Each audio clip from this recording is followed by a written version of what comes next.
Hello, আসসালামু আলাইকুম। সবাই কেমন আছেন? আশা করি সবাই খুব ভালো আছেন। তো আজকের ব্লগটি হচ্ছে ছোটখাটো একটি ফ্যামিলি পিকনিক নিয়ে। আর আজকের ব্লগটি অনেক ইন্টারেস্টিং হতে চলেছে। তো ভিডিওটি না টেনে সম্পূর্ণ দেখার অনুরোধ জানাচ্ছি। আর চ্যানেলে যারা নতুন আছেন তারা অবশ্যই চ্যানেলটিকে সাবস্ক্রাইব করে বেল আইকনটি বাজিয়ে দিবেন। আর আজকে পিকনিক করতে যাওয়া হচ্ছে একটি খালার বাসায়। আর খালার বাসাটি প্রায় দীর্ঘ 3 মাস ধরে পড়ে আছে পরিত্যক্ত ভাবে। আর খালার বাসাটি হচ্ছে সোনারগাঁও পানামনগর সিটিতে। আর সবাই মিলে প্ল্যানিং করলো যে খালার বাসায় গিয়ে পিকনিকটা করলে খুব ভালো হবে, কারণ ওইখানে কোনো মানুষ থাকে না। তো আমরাও দেরি না করে রওনা দিয়ে দিয়েছি পিকনিকের উদ্দেশ্যে। তো এখন আমাদের প্রথমত যেতে হবে নবীগঞ্জ ঘাটের মধ্যে।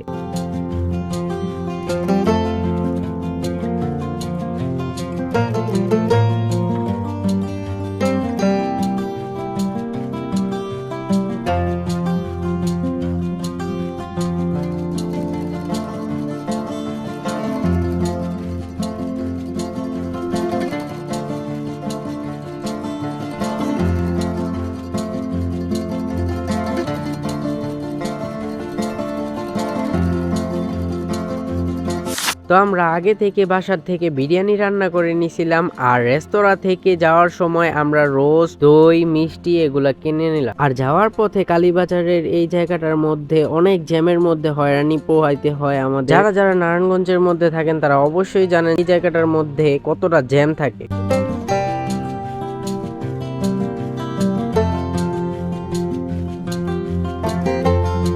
আর দীর্ঘ 40 মিনিট জ্যামের মধ্যে হয়রানি পোহানোর পর আমরা এগোতে থাকলাম নবীগঞ্জ ঘাটের দিকে।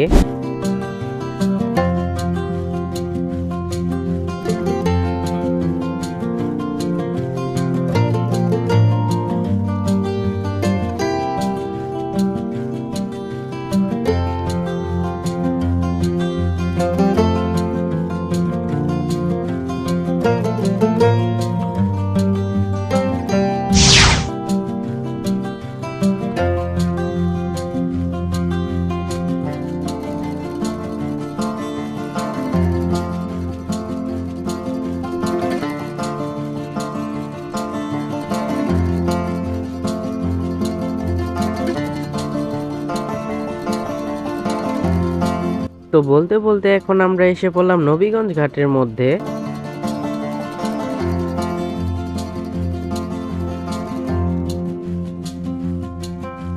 আর আজকে শীতলক্ষার পানিগুলোকে সুন্দর লাগার কারণ হচ্ছে পানিগুলো অনেক বেশি হয়ে গেছে, আর বেশি হওয়ার কারণে নদীটাকেও অনেক বড় লাগতেছে। আর বৃষ্টির কথা তো বলা যায় না, আজকের আকাশটা প্রায় মেঘে ভরপুর হয়ে যেতেছে, কখন যেন বৃষ্টি নেমে আসে। তো মনে মনে এটাই দোয়া করতেছি যাতে বৃষ্টিটা না নামে, কারণ বৃষ্টিটা নামলে রাস্তাগুলো একেবারেই নষ্ট হয়ে যাবে। তো ঘাট পারাপারের পর আমরা দুইটা অটো রিজার্ভ করে নিলাম আমাদের গন্তব্যে যাওয়ার জন্য।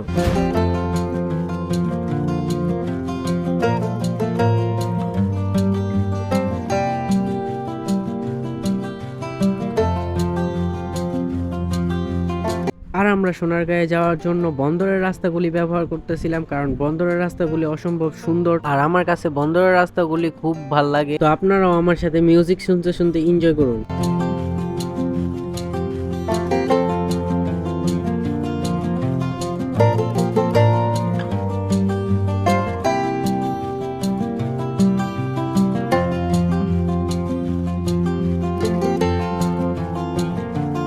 আর যারা গ্রামের রাস্তাগুলোকে খুব পছন্দ করেন তারা অবশ্যই জানেন যে গ্রামের পরিবেশটা কত সুন্দর, কত নিঝুম একটি পরিবেশ হয়ে থাকে। দেখা যায় যে চারদিকে ব্যস্ততা আর ব্যস্ততা, সবাই খুব ব্যস্ত, কেউ রাস্তার মধ্যে নাই, দোকানপাট সব অফ। এ যেন এক নীরব শান্তির অনুভূতি।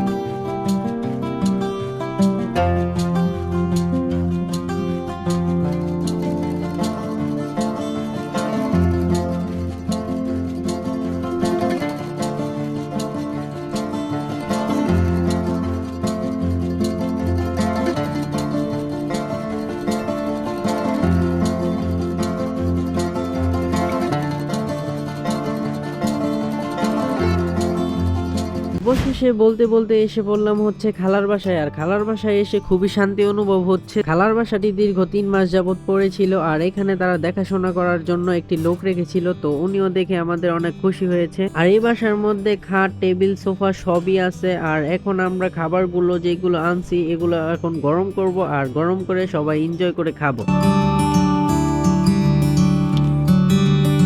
আর দীর্ঘ 1 ঘন্টা ঘর ঝাড়া মোছার পর ঘরটা ফ্রেশ করা হলো। তারপর আমরা সবাই ঘরের মধ্যে প্রবেশ করলাম। আমরা সবাই সকাল থেকে জার্নি করার পর আমাদের শরীর খুবই ক্লান্ত হয়ে আছে আর আমাদের অনেক ক্ষুধাও পাইছে। তো খাবারগুলো গরম করা হচ্ছে, গরম করা খাবারগুলো হয়ে গেলে আমাদেরকে এনে দেওয়া হবে।